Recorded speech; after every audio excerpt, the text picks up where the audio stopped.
अशोक, जो बहुत ही बेरहम थे, मगध के मयूर सिंहासन पर बैठे थे।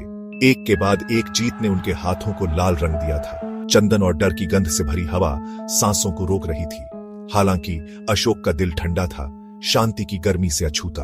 एक दिन एक अजीब तोहफा आया, एक शानदार युद्ध ध्वज जिसका रेशम कैद किए गए जवाहरातों से चमक रहा था। लेकिन यह ट्रॉफी कलिंग से आई थी, जो अपनी जादूगरी और तामसिक आत्माओं की फुसफुसाहट के लिए जानी जाती थी। दरबार ने हांफते हुए अपनी खुशी को बेचैनी में बदल दिया। जैसे ही अशोक ने मानक को पकड़ा, उसकी बांह ऊपर की ओर उठ गई। उस रात महल राजा की चीखों से गूंज उठा। भयभीत दरबारी अशोक के कक्षों को उजाड़ पाए। पसीने से तर राजा भूतिया सेना और खून की नदी के बारे में बड़बड़ा रहा था। मानक टूट गया, इसके रत्न खून की बूंदों की तरह बिखरे हुए थे। आतंक और एक अजीब मजबूरी से प्रेरित होकर अशोक कलिंग की ओर चल पड़े। युद्ध का मैदान जख्मी और खामोश उसके सामने फैला हुआ था। मौत की दुर्गंध छाई हुई थी। 1000 लाशों के मीठे क्षय के साथ मिश्रित एक भीषण इत्र। कौवे गरजे, उनकी काली आंखें उस आतंक को दर्शाती हैं जो नीचे था। जैसे ही सूरज क्षितिज के नीचे डूबा, आकाश को रक्त नारंगी और जख्मी बैंगनी रंग में रंग दिया। हवा तेज हो गई, फुसफुसाहट बेहोश और ठंडी जमीन से उरोज। उन्होंने प्रतिशोध की बात की, क्रोध की। बेचैन मृतकों ने उनकी शांति से वंचित कर दिया। अशोक, उसका दिल तेज हो रहा था।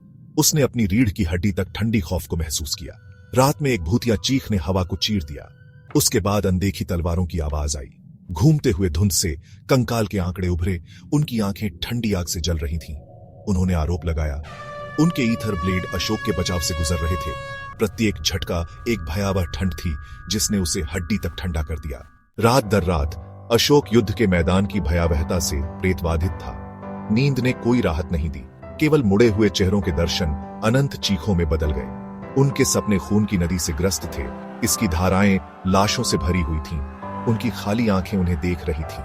उसने अपने हरम में सांत्वना मांगी, कमल की मादक गंध और अप्सराओं के मोहक नृत्य में। लेकिन उनकी सुंदरता भी उस आतंक को नहीं छिपा सकी जो उससे चिपकी हुई थी। उसका स्पर्श, जिसे कभी चाहा जाता था, अब भय पैदा करता था। अशोक, पराक्रमी विजेता, अपने ही महल में कैदी था, जो अपनी महत्वाकांक्षा के भूतों से प्रेतबाधित था। एक दिन एक भटकता हुआ तपस्वी, उसकी आंखों से एक अलौकिक शांति निकल रही थी, अशोक के सामने प्रकट हुई।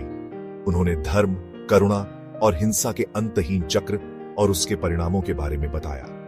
अशोक ने सुना, आशा की एक किरण उस आतंक से जूझ रही थी, जिसने उसकी आत्मा में जड़ें जमा ली थीं।